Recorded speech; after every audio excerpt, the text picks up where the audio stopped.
En dessous de cette vidéo, je t'offre mes fiches sur la loi normale, fiches de mathématiques, pour apprendre plus vite. Alors dans cette vidéo, on va parler de la méthode DJ, mais pas uniquement. J'ai fini premier de médecine. On va aussi parler de la méthode réflexive. On va parler de façon pour apprendre plus rapidement. Plutôt que la méthode DJ, on va avoir 3 méthodes qui m'ont permis de finir premier de médecine. Alors que je ne suis pas plus intelligent que toi, que je passais peut-être 60 heures pour apprendre un petit contrôle d'SVT quand j'étais au lycée. Un contrôle minuscule, je passais beaucoup trop de temps et pourtant j'ai fini premier de médecine. Donc il y a des choses à savoir qui permettent de mémoriser facilement. Et pour toutes les personnes qui me posent des questions Insta, Facebook, etc., soyez rassurés.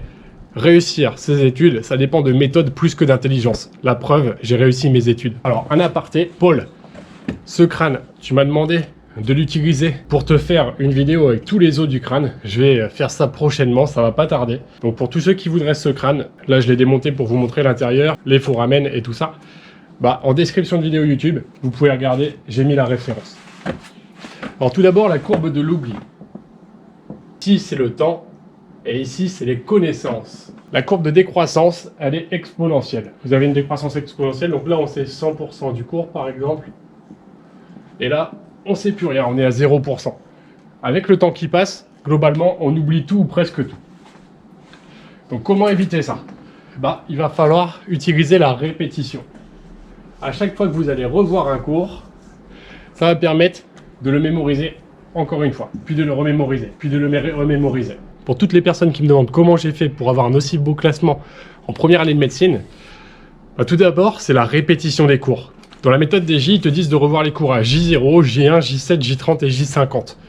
Alors moi, je n'utilisais pas la méthode DJ à proprement parler, je faisais ma propre méthode à moi, mais je revoyais les cours 5 fois au total. Et je vous dis toujours de revoir les cours du jour même, le jour même. Dans la méthode DJ, il y a le J0. Le J0 pour te dire que le cours, quand tu viens de l'avoir en amphithéâtre, si tu l'apprends le jour même, c'est pas plus mal. Parce que tu as déjà une partie des informations. Et en plus, ça t'évite d'avoir du retard. J0, J1, J7, J30 et J50. Ça, c'est la méthode DJ. Donc tu vois, globalement, on revoit les cours 5 fois. Et moi, c'est ce qui m'a permis de finir premier de médecine, c'est de revoir mes cours 5 fois, au total. En médecine, c'est assez chargé, c'est assez dense. Donc parfois, tu vas revoir tes cours du jour même, le jour même. Mais tu ne pourras pas les revoir le lendemain parce que tu as les nouveaux cours du lendemain qui se sont rajoutés. Donc tu ne pourras pas respecter ce timing-là. Et moi, je préférais voir mes cours à ma façon. Les voir quand j'avais le temps, quand c'était possible. Donc je m'organisais par moi-même. Je vous dis souvent, donnez priorité aux cours que vous savez le moins. Pour revoir vos cours, plutôt que de rester sur ce cadre de la méthode DJ, je vous dis, allez en priorité revoir le cours où vous êtes le plus mauvais. Il y a certains cours que vous allez retenir plus facilement, spontanément. Donc allez toujours prioriser là-dessus, sur vos faiblesses. Comment savoir que vous n'êtes pas bon dans un cours?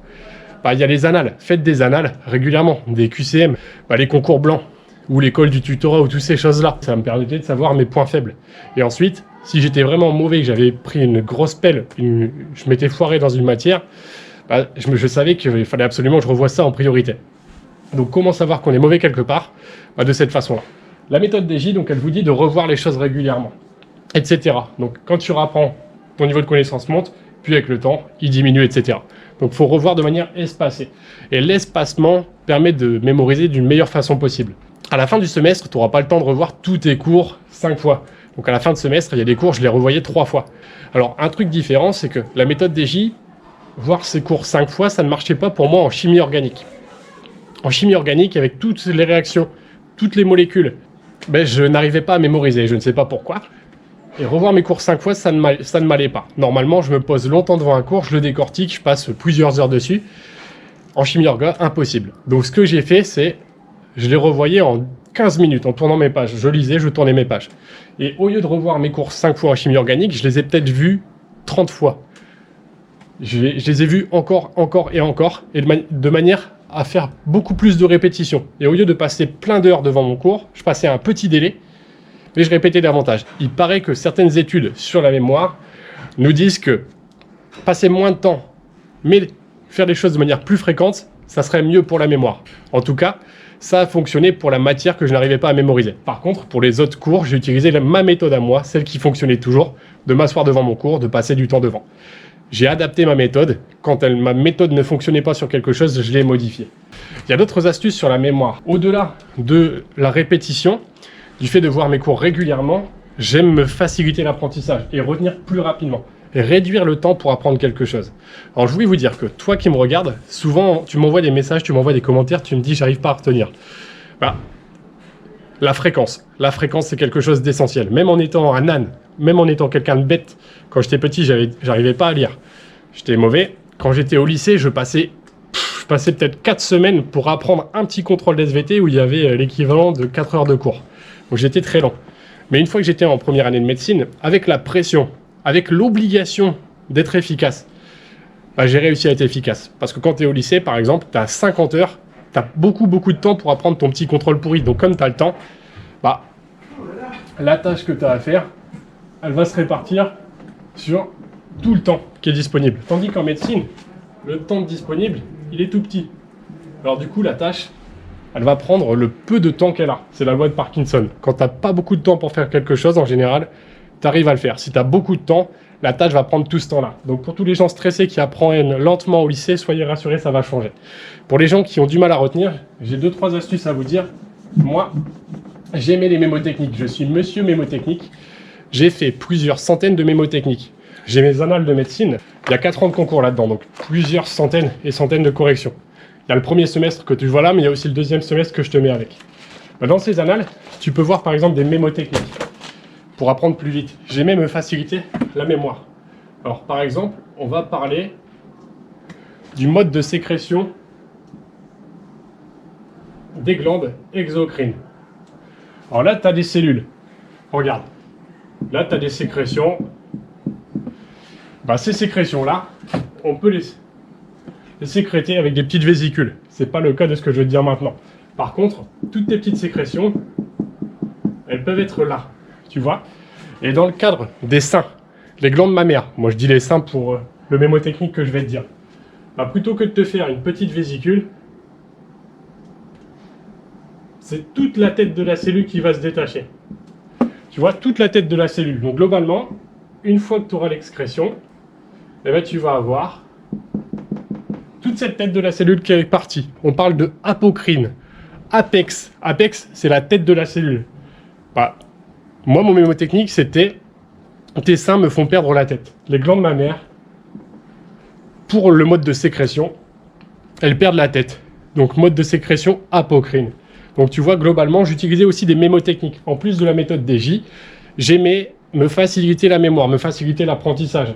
Ensuite, je te le dis souvent, les cardiomyocytes.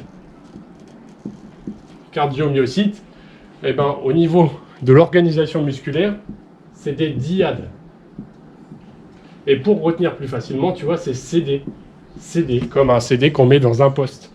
Donc tu vois, j'ai encore un mémotechnique qui me permet de retenir plus facilement. Parce que quand tu as beaucoup d'informations à retenir, parfois tu en oublies. Et moi, j'aimais me créer des petites images. Un CD, on connaît tous. Tes seins me font perdre la tête, c'est facile à retenir. Tu vois, c'est des petites images qui permettent de rendre le cours un peu plus amusant, plus dynamique. Des mémotechniques. Parfois, mes mémotechniques n'avaient pas de sens. Mais j'aimais me raccourcir mon travail et diminuer les efforts pour retenir une petite chose. Donc j'ai fini premier de médecine à Amiens. Je suis pas plus intelligent que toi, ça je le sais. Pour être moi-même, je le sais. Je suis même beaucoup plus long que d'autres personnes et j'ai du mal à apprendre par cœur. Et ça, c'est comme ça. Mais par contre, la méthodologie, revoir ses cours régulièrement. Comme le dit la méthode DJ, la répétition, les intervalles de temps espacés. Si tu as ton concours en fin de semestre et que tu apprends ton cours à J0, J1, J2, J3, J4, bah, tu l'auras appris au départ. Et ensuite, à la fin de semestre, il te restera 0. Parce qu'il faut espacer les moments où tu revois tes cours. Pas besoin d'avoir une méthode DJ structurée, cadrée. Moi, je le faisais à ma façon, j'apprenais à ma façon. Par contre, besoin de répétition pour mémoriser. Qui que tu sois, si tu vois tes cours une seule fois, tu ne retiendras rien. Et besoin d'espacement pour que, à la fin du semestre, bah, les connaissances soient quand même assez fraîches. C'est ce que je voulais te dire. Pour mes vidéos sur l'immobilier, pour toutes mes autres vidéos, pour apprendre un cours 3 fois plus vite, mes vidéos sur les mémotechniques, c'est en dessous. Mon premier immeuble, c'est en dessous. Pour toutes les personnes qui veulent rejoindre mes formations, mes annales de médecine, ici, pour 5 €, le S1 plus S2, c'est en dessous. Mes fiches de maths qui sont géniales, c'est en dessous. Ma formation pour prendre de l'avance, c'est à 5 €, c'est en dessous. En dessous, je t'offre une fiche sur les mathématiques pour apprendre beaucoup plus vite, avec des exercices, etc. Et une autre chose que je voulais te dire, il paraît que pour retenir, il faut se questionner. Comment se questionner? Ben, tout simplement en faisant des QCM, en faisant des questions de concours. Il paraît que la méthode réflexive, c'est-à-dire le fait de réfléchir, de se poser des questions, permettrait d'intégrer ces cours parce qu'on les réutilise, on les réexploite. Et ça, c'est une chose que je faisais régulièrement, refaire des questions. Faire des calls avec le tutorat, par exemple, faire des annales de première année de médecine, s'entraîner pour réfléchir différemment. C'est une autre chose qui est hyper importante.